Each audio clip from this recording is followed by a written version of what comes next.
Video like जरूर कर लीजिए और ऐसे वीडियो लगातार फ्री में पाने के लिए चैनल को तुरंत सब्सक्राइब कर लीजिए और बेल आइकन को जरूर टैप कर लीजिए ताकि आगे भी सारे वीडियो आपको मिलते रहे। यूट्यूब में फॉलो करते हैं तो प्लीज ये वाला फ्री टेलीग्राम चैनल जरूर ज्वाइन कर लीजिएगा। सारे नोटिफिकेशन सारे अपडेट यहीं पे आते हैं, ध्यान रखिए। हेलो दोस्तों, स्वागत है आपका यूपीपीएससी बेस्ट ऑनलाइन कोचिंग के इस यूट्यूब चैनल पर। साथियों, आज की इस वीडियो से हम लोग यूपीपीएससी प्री 2025 के लिए एक फ्री इनिशिएटिव को स्टार्ट कर रहे हैं जिसमें कंप्लीट ज्योग्राफी को पूरी तरीके से फ्री में डिस्कशन करेंगे। तो ये सीरीज यूपीपीएससी प्री के साथ साथ अन्य जितने भी प्रतियोगी परीक्षाएं हैं सबके लिए समान रूप से उपयोगी होने वाला है। तो चलिए दोस्तों, शुरू करते हैं आज के इस इंटरेस्टिंग सेशन को। इससे पहले कुछ ज़रूरी सूचनाएं साथियों, अगर आप 2025 में प्री एग्ज़ाम क्वालिफाई करना चाहते हैं या फिर फाइनली आप यूपीपीसीएस में सेलेक्ट होना चाहते हैं तो इसके लिए आपको प्ले स्टोर से ज्ञान सर एजुकेशन एप्लीकेशन इंस्टॉल करके अब मेंटर से बैच को ज़रूर फॉलो करना चाहिए। क्योंकि देखिए, आप यहाँ से फ्री में ज्योग्राफी को तैयार कर सकते हैं, हिस्ट्री को तैयार कर सकते हैं। आपको भी चीज़ें पता है कि एक चैनल के माध्यम से या एक टीचर के माध्यम से कंप्लीट डेटा को डन कर पाना मुश्किल होगा। तो अगर आप हर सब्जेक्ट की कंप्लीट तैयारी करना चाहते हैं 360 डिग्री एंगल के माध्यम से तो आप टीम के पेड कोर्सेज को फॉलो कर सकते हैं। ज्ञान सर एजुकेशन एप्लीकेशन का बैच है वो आपके लिए सबसे बेहतरीन होगा। प्राइस है मात्र 499 रुपये। इसमें आपको डेली के टारगेट मिल जाएंगे, PDF नोट्स मिल जाएगा, करेंट अफेयर्स, इसके अलावा मॉक टेस्ट, जितनी चीज़ें सब कुछ आपको मिल जाएगी। तो आप प्ले स्टोर से एप्लीकेशन इंस्टॉल कर सकते हैं या फिर इनमें से किसी भी नंबर पर कॉल या व्हाट्सएप कर अतिरिक्त जानकारी भी प्राप्त कर सकते हैं। ये ज्ञान सर का व्हाट्सएप नंबर है, आप यहाँ से सिर्फ व्हाट्सएप के माध्यम से जानकारी ले सकते हैं। अब बढ़ते हैं आगे अपने क्लास पर। देखिए, अगर हम लोग सामान्य जानकारी की बात करें, देखिए इंडियन ज्योग्राफी है तो भारत के बारे में सबसे पहले समझते हैं। भारत का कुल क्षेत्रफल 32,87,263 वर्ग किमी है। विश्व में 7वां स्थान है भारत का और विश्व के कुल क्षेत्रफल का लगभग 2.4% हिस्सा भारत के पास है। अच्छा, भारत का पोजीशन विश्व में 7वां है तो फिर भारत से पहले 6 कौन है ये सबको पता होगा भाई। सबसे पहले रसिया, दूसरे नंबर पर कनाडा, तीसरे नंबर पर चाइना, चौथे नंबर पर USA, पाँचवें पर ब्राज़ील, फिर ऑस्ट्रेलिया और ऑस्ट्रेलिया के बाद इंडिया। तो ये पोजीशन है सबसे बड़े देशों का। देखिए, रूस, कनाडा, चीन, इसके बाद अमेरिका, ब्राज़ील, ऑस्ट्रेलिया और इंडिया। अक्षांशीय विस्तार की बात करें, भारत का अक्षांशीय विस्तार कितना है तो 8 डिग्री 4 मिनट उत्तरी अक्षांश से 37 डिग्री 6 मिनट उत्तरी अक्षांश तक। भारत पूरी तरीके से उत्तरी अक्षांश और पूर्वी देशांतर में स्थित है। तो इसी वजह से अक्षांशीय विस्तार है 8 डिग्री 4 मिनट और नॉर्थ से लेकर 37 डिग्री 6 मिनट। ये आपको पता होगा 8 डिग्री 4 मिनट ये केप कैमोरिन या फिर कन्याकुमारी, 37 डिग्री 6 मिनट ये इंदिरा कॉल जो कि लद्दाख में है। देशांतरी विस्तार अगर देखेंगे तो 68 डिग्री 7 मिनट पूर्वी देशांतर से 97 डिग्री 25 मिनट पूर्वी देशांतर तक। 97 डिग्री 25 मिनट जो पूर्वी देशांतर है अरुणाचल प्रदेश का कीबुथु है और ये गुजरात में सर क्रीक या फिर नारायण सरोवर। देखिए, उत्तर से दक्षिण का जो विस्तार है ये 3214 किमी है। उत्तर से दक्षिण विस्तार कहने का तात्पर्य, अगर आप एक ऐसे ऑड सा मैप मान के चलेंगे इंडिया का, मान लीजिए यहाँ पर एक ऑड सा मैप ड्रॉ किया जा रहा है, इसको इतना सीरियस नहीं लेना है, बस ये ऐसे सामान्य तौर पर ऑड सा एक मैप खींचा जा रहा है। ठीक, मान लीजिएगा। ठीक, ये मान लीजिए कि एक ऑड सा ऐसे मैप यहाँ पे ड्रॉ किया गया। तो देखिए, ये नीचे वाला मतलब इसको यहाँ से इरेज कर लेते। चलिए, तो इसमें अगर देखा जाए, देखिए ये आपका सबसे ये उत्तरी बिंदु है, यहाँ पर दक्षिणी बिंदु है, फिर ये पूर्वी बिंदु रहा और यहाँ पर पश्चिमी बिंदु है। तो इसमें ये जो ये लंबाई ये 3214 किलोमीटर और ये 2933 किलोमीटर है। तो इस डेटा को भी आप आसानी से याद रख सकते हैं। सेम यही डेटा यहाँ पर इंग्लिश में दिया गया तो आप इसको देख सकते हैं। इसके बाद आगे बताया गया पूरब से पश्चिम का विस्तार। पूरब से पश्चिम का विस्तार है 2933 किलोमीटर। जो भूमि सीमा है, भूमि सीमा 15,200 किलोमीटर है। मतलब जो भारत के पड़ोसी देश हैं भारत के साथ 15,200 किलोमीटर की सीमा बनाते हैं। देखिए, भारत के जो कुल पड़ोसी इसमें सबसे लंबी सीमा बांग्लादेश की, फिर चीन है, फिर पाकिस्तान, नेपाल, इसके बाद आएगा म्यांमार, भूटान और अफगानिस्तान। तो ये आप क्रम याद रख सकते हैं। सबसे लंबी सीमा है बांग्लादेश के साथ और सबसे छोटी सीमा है अफगानिस्तान के साथ।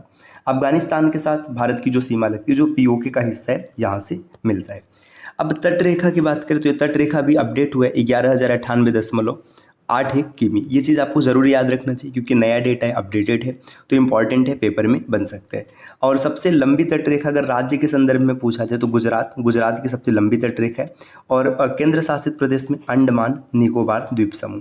अच्छा, ओवरऑल भी अगर देखा जाए राज्य और केंद्र शासित प्रदेश एक साथ करके, तो अंडमान निकोबार द्वीप समूह सही उत्तर बनेगा, क्योंकि सबसे लंबी तटरेखा अंडमान निकोबार की है, राज्य के संदर्भ में गुजरात की है, और राज्य में सबसे छोटी तटरेखा गोवा की है। ये भी पॉइंट आपको याद रखना चाहिए।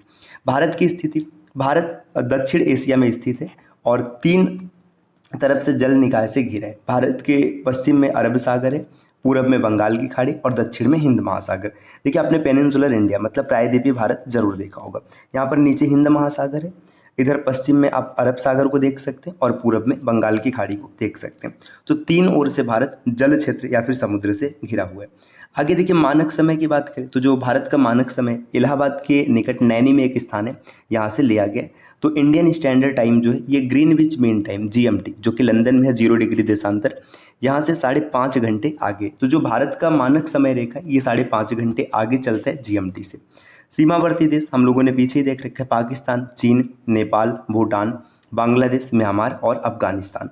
तो ये 7 सीमावर्ती देश है। इसमें सबसे लंबी सीमा है बांग्लादेश की, अप्रॉक्सीमेट 4000 किलोमीटर की सीमा बनती है, और सबसे छोटी अफगानिस्तान की सीमा 106 किलोमीटर। भौतिक विभाग अगर देखेंगे तो 4 भागों में बटा है, हिमालय पर्वतमाला, सिंधु गंगा ब्रह्मपुत्र का मैदान, दक्कन का पठार और थार मरुस्थल। जलवायु, भारत की जलवायु उष्णकटिबंधीय मानसूनी जलवायु है, और यहाँ पर विशेष तौर पे 4 मौसम है, सर्दी, गर्मी, मानसून और पश्चिम मानसून। अब और आगे बढ़ेंगे साथियों, नेक्स्ट यहाँ पर और भी चीज़ें इंपॉर्टेंट है। राजनीतिक विभाजन की दृष्टि से अगर देखा जाए तो भारत को 28 राज्य और 8 केंद्र शासित प्रदेशों में विभाजित किया गया। देखिए, राज्यों की संख्या और केंद्र शासित प्रदेशों की संख्या समय के साथ साथ राजनीतिक दृष्टि से परिवर्तित होती रहती है। जैसा कि आपको पता होगा, राज्य पुनर्गठन अधिनियम 1 नवंबर 1956।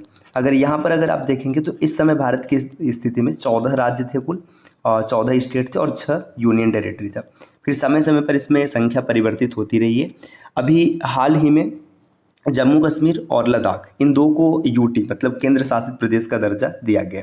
तो इस कारण अभी 28 राज्य और 8 केंद्र शासित प्रदेश है। द्वीप समूह की बात करें तो भारत के 2 द्वीप समूह, अंडमान निकोबार जो कि बंगाल की खाड़ी में है, और लक्षद्वीप जो कि अरब सागर में स्थित है। अरब सागर ये भारत के पश्चिम में और ये पूरब में। कर्क रेखा से गुजरने वाले राज्य, कर्क रेखा भारत से के 8 राज्यों से गुजरता है और लगभग भारत के बीचों बीच से गुजरता है। तो 8 राज्य गुजरात, राजस्थान, मध्य प्रदेश, छत्तीसगढ़, झारखंड, पश्चिम बंगाल, त्रिपुरा और मिजोरम। इसमें एक पॉइंट आपको यहाँ पर याद रखना चाहिए कि कर्क रेखा पश्चिम बंगाल के बाद बांग्लादेश में प्रवेश करती है। पश्चिम बंगाल में कर्क रेखा रहेगी, उसके बाद बांग्लादेश में आएगी और फिर बांग्लादेश के बाद त्रिपुरा से होकर जाएगी। और त्रिपुरा के बारे में एक पॉइंट याद रखिएगा, त्रिपुरा 3 ओर से बांग्लादेश से घिरा है। भारत का एकमात्र ऐसा राज्य है जो 3 तरफ से किसी विदेशी क्षेत्र से घिरा है। भारत का सबसे दक्षिणतम बिंदु अगर देखा जाए तो इंदिरा पॉइंट है, जो कि ग्रेट निकोबार में 6 डिग्री 45 मिनट अक्षांश में स्थित है। ये जो ग्रेट निकोबार है ये भारत का सबसे दक्षिणतम बिंदु माना जाता है। और अगर वैसे दक्षिणी बिंदु की बात करें, मुख्य भूमि की बात करें, तो वो आप कन्याकुमारी को बता सकते हैं। ये आपको एक पॉइंट और याद रखना चाहिए, 2004 में हिंद महासागर में सुनामी आया था, तो ये उसमें डूब गया था।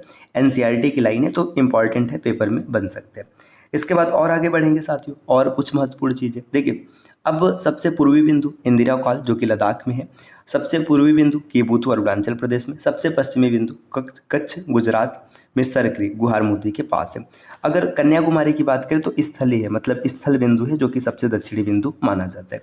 इसी तरीके से और आगे बढ़ेंगे तो यहाँ पर आप अब इन्हीं चीज़ों को मैप के माध्यम से देख सकते हैं। जितना आर्टिकल आपने पढ़ा है वही चीज़ यहाँ पर मैप के माध्यम से आप एक एक करके आराम से समझ सकते हैं। देखिए, यहाँ पर देखेंगे ये लद्दाख 37 डिग्री 6 मिनट, भारत का जो सबसे उत्तरी बिंदु है इंदिरा कॉल। इसके बाद ये यहाँ पे सबसे दक्षिणी बिंदु आप देख सकते हैं, मुख्य भूमि जो तमिलनाडु में कन्याकुमारी। ये 97 डिग्री 25 ये आपका पूर्वी देशांतर है, ये केबुथु अरुणाचल प्रदेश में, और ये सर क्रीक या फिर गोरमाता कच्छ जो गुजरात में दक्षिणी बिंदु पश्चिमी बिंदु है। नॉर्थ टू साउथ अगर आप इस लंबाई को देखेंगे तो यहाँ पर 3214 किलोमीटर, ईस्ट टू वेस्ट पूरब पश्चिम से 2933 किलोमीटर। ये ट्रॉपिक ऑफ कैंसर मतलब कर्क रेखा है, जो कि भारत के 8 राज्यों से होकर गुजर रहा है। तो कर्क रेखा भारत के 8 राज्यों में आप यहाँ पर देख सकते हैं आराम से। देखिए, ये पहला गुजरात है, फिर इसके बाद राजस्थान, मध्य प्रदेश, छत्तीसगढ़, झारखंड, पश्चिम बंगाल। फिर यहाँ पे देखिए बांग्लादेश में प्रवेश करने के बाद इधर त्रिपुरा और मिजोरम में एंट्री किया है।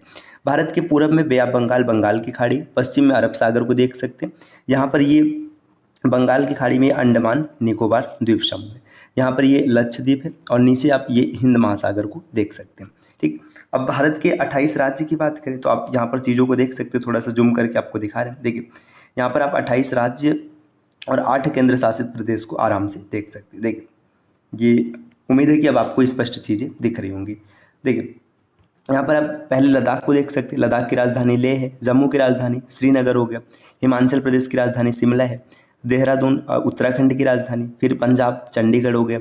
फिर यहाँ पर आप तमाम तरीके से जैसे उत्तर प्रदेश हर राज्य को देख सकते हैं, राजस्थान, गुजरात और महाराष्ट्र, कर्नाटक। अब यहाँ पर ये देखिए ये ये पश्चिमी घाट और इधर पूर्वी घाट। तो ये सामान्य सी बात है साथियों, आप चीज़ों को बहुत ही आसान भाषा में याद रख सकते हैं और समझ भी सकते हैं।